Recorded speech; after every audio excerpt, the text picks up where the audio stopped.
Sukanta mini স্টেডিয়ামে একটা dressing রুমের জন্য অমিতদা আজকে নেই। অমিত চৌধুরী এবং পার্থদা, প্রণবদা ওনারা বলছেন যে আমাদের এটা হলে খুব ভালো হয়। তখন আমি 28 লাখ টাকা আমার এমপিলেট ফান্ড থেকে আজকে থেকে প্রায় 2 বছর আগে 2-2.5 বছর আগে সেটাকে স্যাংশন করিয়েছি। তো করার ফলে যেটা ওই বিভিন্ন টেন্ডারের কারণে এটা 24,97,299 টাকা সেটা হয়েছে। একটা দ্বিতল ভবন তৈরি হয়েছে, যার মধ্যে ওয়াশরুম সমস্ত কিছুর ব্যবস্থা রয়েছে। তো আমি এটার জন্য এনওসি পেতে আমাদেরকে একটু সময় লেগেছে। তো আমি খুবই আনন্দিত, যেহেতু খেলাধুলা আমরা সবাই ভালোবাসি, ফুটবল হোক, ক্রিকেট হোক, আমরা ভলিবল, কাবাডি সব কিছুই আমরা মোটামুটি খেলাধুলাকে ভালোবাসি। এবং খেলাধুলা একটা মাধ্যম আমাদের স্বাস্থ্যকে ভালো রাখা এবং আমাদের মন ভালো রাখা, সমাজকে ভালো রাখা এবং আমাদের যে সংকল্প ত্রিপুরা রাজ্যকে নেশামুক্ত করা এবং ত্রিপুরাকে একটা ভালো জায়গায় পৌঁছে দিতে গেলে আমাদের যুব সমাজকে খেলাধুলার মধ্যে সবচেয়ে বেশি ইনভলভ করে রাখতে হবে। তো সেই জন্য আজকে একটা এই মাঠটা একটা সম্পূর্ণতা পেল, যে আমাদের ভাই বোনরা, ছোট ছেলেমেয়েরা যখন খেলাধুলা করতে আসে তাদের একটা ড্রেসিং রুমের খুব দরকার, সেটা সম্পূর্ণতা আজকের আমার স্টেডিয়ামে পেয়েছে। তো সবাইকে আমি ধন্যবাদ জানাই, কৃতজ্ঞতাও জ্ঞাপন করি। আপনারা আমাকে বলেছেন থেকে সরোজদাও রয়েছেন, সরোজদারও অনেক সময় ধাক্কা দেন যে কীভাবে করা যায়। তা আমি গত কিছুদিন আগে বিবেকানন্দ ব্যায়ামাগারে গেছি, যাওয়ার পরে যে দণ্ডদশা দেখেছি, যদি আরও 6 মাস আগে যেতাম হয়তো আরও বেশি টাকা দিতে পারতাম। সেটার মধ্যে আমি 15,000 টাকা দিয়েছি। বিভিন্ন ক্লাবরা আসে লাইব্রেরি করার জন্য, কয়েকটা ক্লাবকে 10,000 টাকা করে দিয়েছি। এবং এখন পর্যন্ত প্রায় 30টার মতো জিমের পয়সা আমি দিয়েছি, অনেকগুলি হয়ে গেছে, আবার কিছু হচ্ছে। এবং রাস্তাঘাট থেকে শুরু করে পরিকাঠামো ডেভেলপমেন্ট করার জন্য করছি। এবং বিভিন্ন জায়গায় যখনই খেলাধুলা, আমার গাড়ির মধ্যে যখনই যাবেন তখনও ফুটবল আর ভলিবল, আর ভলিবলের নেট আমি সবসময় রাখি। যখনই যাই যাদের যেটা পছন্দ হয় সেটা আমি তাদেরকে দেওয়ার চেষ্টা করি।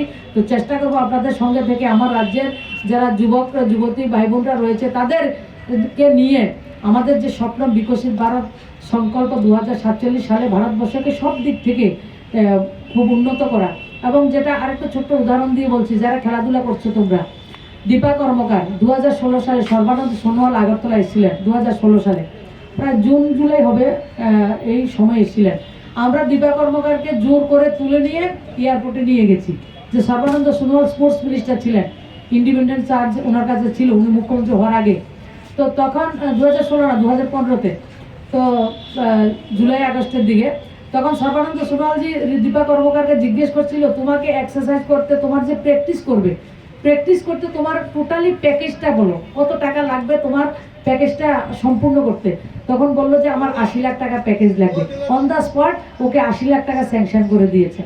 তো এই যে ব্যবস্থা, শুধু দীপা কর্মকার না, মাননীয় প্রধানমন্ত্রীজি, এই যে আপনারা দেখছেন নীরজ চোপড়া যে বাইরে গিয়ে খেলাধুলা করছে, যারা কোভিডের সময় আমাদের কান্ট্রি থেকে বাইরে ট্রেনিং করানোর জন্য স্পেশাল ফ্লাইটে আমাদের প্লেয়ারদেরকে পাঠিয়ে দেওয়া হয়েছে, কোভিডে যাতে তাদের কোনো ডিস্টার্ব না হয়, অলিম্পিকে যাতে তাদের কোনো সমস্যা না হয়।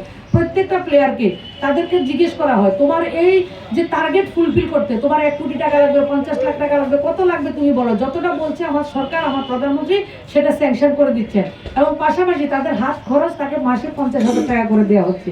এই জন্য আজকে মানে পোডিয়াম থেকে, মানে ময়দান থেকে, গ্রাউন্ড থেকে প্ল্যাটফর্ম পর্যন্ত, পোডিয়াম পর্যন্ত একটা সুন্দর সিস্টেম আমাদের তৈরি হয়েছে। খেলো ইন্ডিয়া থেকে শুরু করে, ফিট ইন্ডিয়া থেকে শুরু করে সব জায়গায় খেলাধুলাকে একটা ভালো জায়গায় পৌঁছে দেওয়া এবং সেটাকে একটা মার্কেটিং, ব্র্যান্ডিং করার যে সরকারের মানসিকতা। এবং মাননীয় প্রধানমন্ত্রীজি আমাদের যারা দিব্যাঙ্গ ভাই বোনরা রয়েছে এবং যারা সম্পূর্ণরা স্বাভাবিক রয়েছেন, তাদেরকে অলিম্পিক হোক, আমাদের কমনওয়েলথ হোক, প্রত্যেকটা খেলার মধ্যে আমাদের সরকার মনোনিবেশ করেছেন। এবং আমাদের যুব সমাজকে যাতে মানসিকভাবে, শারীরিকভাবে এবং বাণিজ্যিকভাবে তাদেরকে বিশ্বের দরবারে তুলে ধরা যায়, দেশকে প্রতিনিধিত্ব ওনারা করতে পারেন, ওনারা আত্মনির্ভর হন এবং ওনাদের খেলাধুলা দেখে আমাদের আগামী প্রজন্ম যাতে খেলাধুলাতে সবচেয়ে বেশি পেনিট্রেট করে, তার জন্য আমাদের দেশের প্রধানমন্ত্রী বিভিন্নভাবে খেলাধুলাকে এগিয়ে নিয়ে যাওয়ার জন্য সংকল্প নিয়ে চলছেন এবং এটাকে সিদ্ধির পথে চলছেন।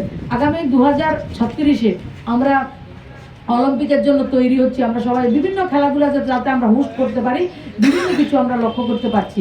তো তাই আমার রাজ্যে যারা যুবক ভাই বোনরা রয়েছে তাদের কাছে অনুরোধ করব, আমাদের রাজ্য সরকার এবং কেন্দ্র সরকার এবং বিভিন্ন সংস্থা আমাদের খেলাধুলার জন্য তারা আপ্রাণ চেষ্টা করছেন, না হলে আমার রূপকদাকে এদিকে আসার কোনো প্রয়োজন ছিল না। উনি খেলাধুলাটাকে দিয়ে আমাদের রাজ্যের ছেলে মেয়েদের কাছে যাতে কোনো সাহায্য করতে পারেন, তার জন্য তিনি এই জায়গাটাতে এসছেন।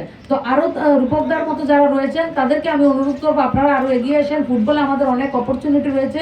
আমি যখন ফুটবল খেলে তখন ছেলেদেরকে জিজ্ঞেস করি বাড়ি কি কিল্লা নাকি বাড়ি না বাগভা বাড়ি, আমি প্রথমে এটাকে জিজ্ঞেস করি। বেশিরভাগ আমাদের টাকার জেলা জম্পুর জেলার ছেলেমেয়েরা সেটা করছে। তো আমার ভাই বোন যারা এই জায়গায় রয়েছে সবাইকে অনুরোধ করবো, খেলার মধ্যে অনেক অপরচুনিটি রয়েছে এবং ভারত সরকার সব কিছু দেওয়ার জন্য প্রস্তুত রয়েছে। তোমরা শুধু আসো এবং এটাই জীবনকে আলোকিত করবে নিজেদেরকে। তোমাদেরকে দেখে তোমরা ব্র্যান্ড অ্যাম্বাসাডার। তোমরা আমার সামনে যারা বসে রয়েছো তারা এক একটা সোসাইটির অ্যাম্বাসাডার, আমাদের স্টেটের অ্যাম্বাসাডার হিসেবে তোমরা কাজ করছো এবং তোমাদের দায়িত্ব অনেক বেশি এবং তোমাদেরকে দেখে অনেক বেশি আমাদের যুবক যুবতীরা, আমাদের যুব সমাজ অনুপ্রাণিত হবে। সেই লক্ষ্য থেকে তোমরা আইকন হিসাবে সমাজের মধ্যে সমাদৃত হবে এবং নিজেরা প্রতিষ্ঠা লাভ করবে। আমাদের তরফ থেকে যতটা প্রয়োজন, আমাদের তরফ থেকে যতটা করার, আমি ব্যক্তিগত প্রতিমৌখিক আগেও ছিলাম, এখনও রয়েছে, আগামী দিনও থাকবো, তোমাদের সঙ্গে থাকবো এবং খেলাধুলার সঙ্গে থাকবো, সমাজের